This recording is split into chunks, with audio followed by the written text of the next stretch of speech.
Good morning বন্ধুরা, সবাই কেমন আছেন বলুন। এই গরমে মানে আমার তো অবস্থা দেখতেই পাচ্ছেন, পুরো ভেঙে নিয়ে একাকার। আমি এদিকে রান্না বসিয়েছি, আর রাত্রে মানে এত গরম দিচ্ছে দুদিন ধরে, মানে কি বলবো, ঘুম হচ্ছে না ঠিক মতো।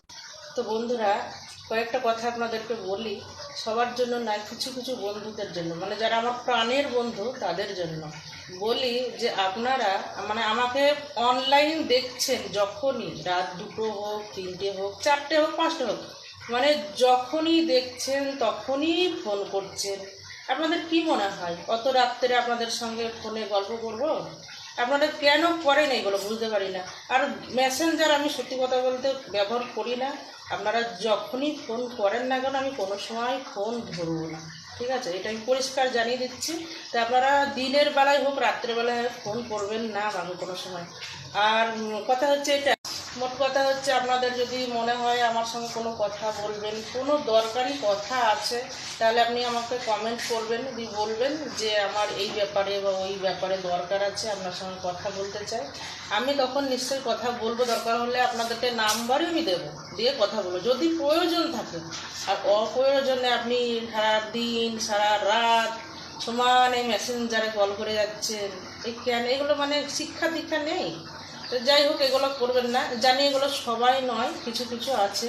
আর অনেক বন্ধু আছে আমার, তারা যথেষ্ট ভালো, মানে তাদেরকে আমি কী বলবো, তারা পাশে আছে বলেই এইটুকু যতটুকু এসছে আমি আসতে পেরেছি।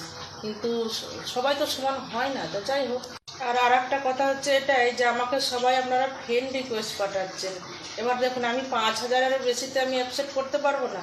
5,000 আমার অনেক দিন আগেই ভরে গেছে। তাই ফ্রেন্ড রিকোয়েস্ট না পাঠিয়ে একটু ফলো করুন আমাকে, তাহলে আমাকে তো দেখতেই পাবেন। ফলো করলেই তো দেখতে পাবেন। ফ্রেন্ড রিকোয়েস্টটা পাঠাচ্ছেন, আমি সবাইকে কীভাবে অ্যাকসেপ্ট করবো বলুন তো? কেননা আমার তো 5,000-এর বেশি সম্ভব না। তো যাই হোক বন্ধুরা, সবাই পাশে আছেন, পাশে থেকেন। আর একটাই রিকোয়েস্ট করবো আপনাদের কাছে, যেভাবে মেসেঞ্জারে ডিস্টার্ব করবেন না, কেননা এগুলা মানুষকে বিরক্ত করা ছাড়া আর কিছুই নয়। তো যাই হোক বন্ধুরা, সবাই ভালো থাকবেন। তো এইদিকে আমি রান্না করে ফেলেছি, হয়ে গেছে আর কি। এই দেখুন, এখানে ভাত করেছি, যে কর্তার ভাত বেড়েছি, এখন বেরোবে। আর এখানে শাক ভাজা করেছি, এই যে শাক। আর এখানে যে কর্তা কালকে মাছ নিয়ে এসেছে, কাতলা মাছ। তাই ঝিঙে দিয়ে, আলু দিয়ে, টমেটো দিয়ে আর কাতলা মাছ দিয়ে, বড়ি দিয়ে আমি ঝোল করছি।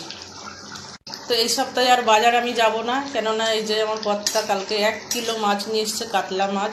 এবার এই রোজই আমাকে কাতলা মাছের ঝোল খেতে হবে। একই মাছ না, আমার ভালো লাগে না বন্ধুরা, বিরক্ত লাগে।